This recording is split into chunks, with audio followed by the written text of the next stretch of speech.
Hello guys, welcome ঘরোয়া homemade recipe চ্যানেলটিতে।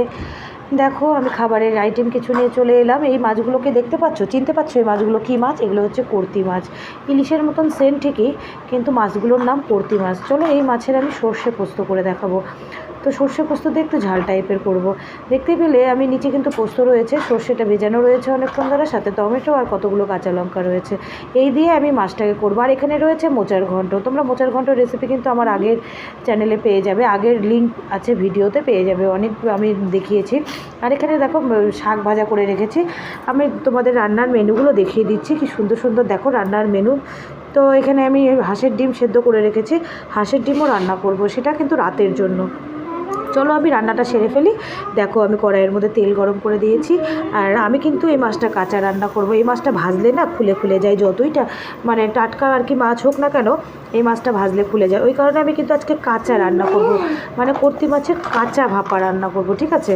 তো দেখো কালো জিরে ফোড়ন দিয়ে আমি কিন্তু ওই পেস্টটা ঢেলে দিলাম।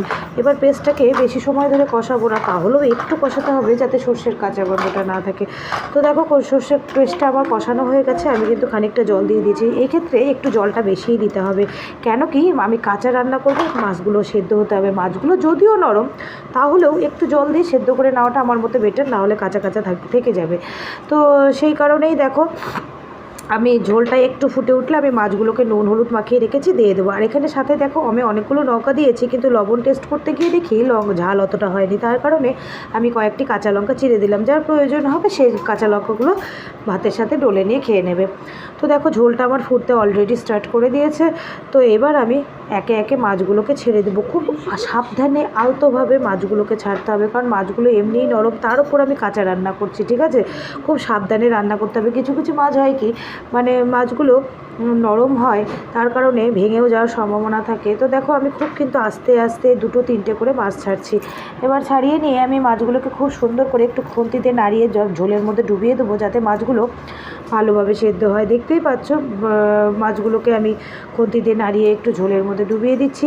এবার ঝোলটা ফোটার অপেক্ষায়, মাছগুলো সেদ্ধ হওয়ার অপেক্ষায়, আর চলো নামানোর অপেক্ষায়। তো দেখতে পেলে বেশি এমন কিছু কিন্তু কঠিন রান্নাটা না, খুব সহজ রান্না, চটজলদি হয়ে যায়।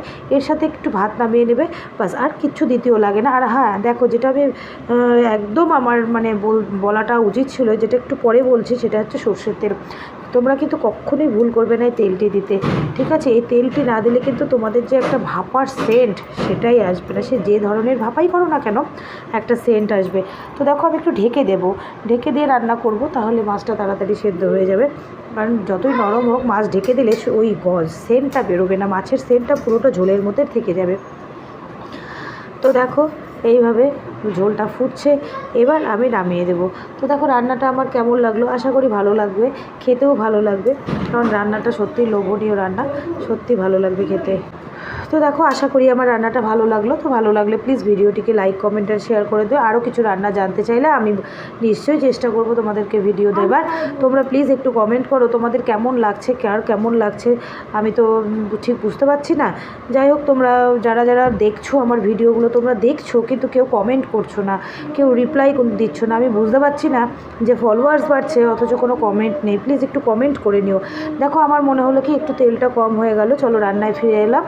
তো আবার আমি একটু তেল দিয়ে দিলাম, আমার তেলটা একটু কম মনে হয়েছে, তেলটা একটু কম পড়েছে, তার জন্য আমি আরেকটু তেল দিয়ে আমি ফুটিয়ে নিচ্ছি।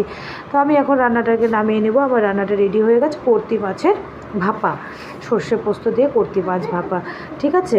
তো তোমরাও ওইভাবে বাড়িতে বানিয়ে খেও, আশা করি ভালো লাগবে। সাথে দেখলে কতগুলো মেনু রান্না করেছি। এবার দেখো আমি একটুকে ঝাঁকিয়ে দিচ্ছি, যাতে কিনা বেশি তো নাড়াচাড়া করা যাচ্ছে না, নাড়াচাড়া করতে গেলে মাছগুলো ভেঙে যাবে, ওই জন্য তোমরা এইভাবে ঝাঁকিয়ে নেবে একটু খুন্তি দিয়ে। এবার দেখো আমি একটা পাত্রে ঢেলে নিয়েছি। সত্যি খেতে অসাধারণ হয়েছিল, জাস্ট অসাধারণ হয়েছিল। তোমরা বানিয়ে খাবে, তোমাদেরও ভালো লাগবে খেতে, তোমার নিরাশ হবে না রান্নাটার ভিডিওটা দেখে, ঠিক আছে? তো চলো আবার এই রান্নাটা আজ এই পর্যন্তই।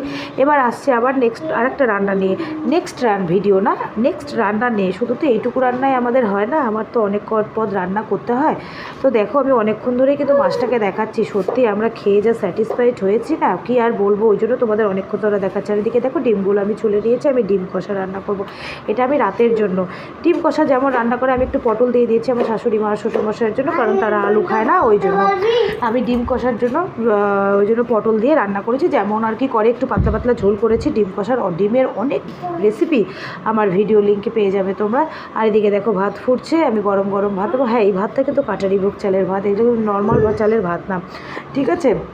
আর এদিকে দেখো আমি করে নিচ্ছি দই চিকেন, সিম্পল দই চিকেনের একটি রেসিপি। আর আরেকটা পদ রান্না করছি, সেইটা হচ্ছে ভাদাল।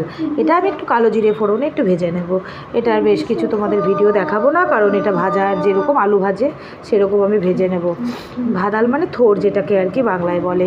তো দেখো এখানে তার জন্য আমি আলুও কেটে নিয়েছি, একটু ভাজা ভাজা করে নেব। তো দেখতেই পাচ্ছ। তো এবার হচ্ছে দেখো, চলো চিকেনটাও আমি রান্না করে নিই। তার সাথে দেখো আমি কেটে নিয়েছি পেঁয়াজ আর রসুন।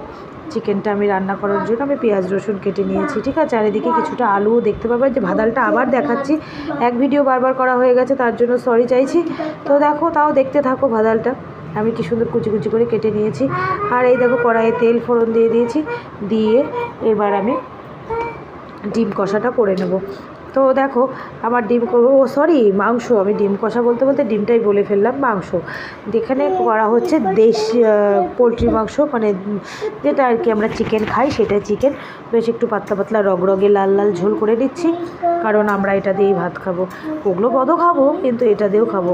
কারণ কি বলতো, সানডে স্পেশাল বলে কথা, একটু তো বেশি পদ রান্না করতেই হয়। আর আমার সাধারণত পদ বেশি হয়, তোমরা আমার ভিডিও চ্যানেলগুলোতে দেখলে বুঝতে পারবে। আর এখানে দেখো আমি বলেছিলাম তোমাদেরকে ওটা ভাজা করে নেব, কিন্তু তার পরেক্ষণে মনে হলো আমার শ্বশুরমশাই বলেছিলেন একটু চাল দিয়ে থোড় ঘন্ট, যেটাকে থোড় পোলাও যেটাকে বলে। তো ওই জন্য আমি ওনার কথা রাখতে আমি ভাজা না করে আর থোড় পোলাও করে ফেললাম। থোড় পোলাওয়ের রেসিপি আমার পেজে পেয়ে যাবে। তো দেখো এই দেখো চিকেনে ফিরে এলাম। এবার চিকেনটা দেখতে পাচ্ছ কি লোভনীয় হয়েছে খেতে। তো আশা করি ভালো লাগলেও ভিডিওটা লাইক কমেন্ট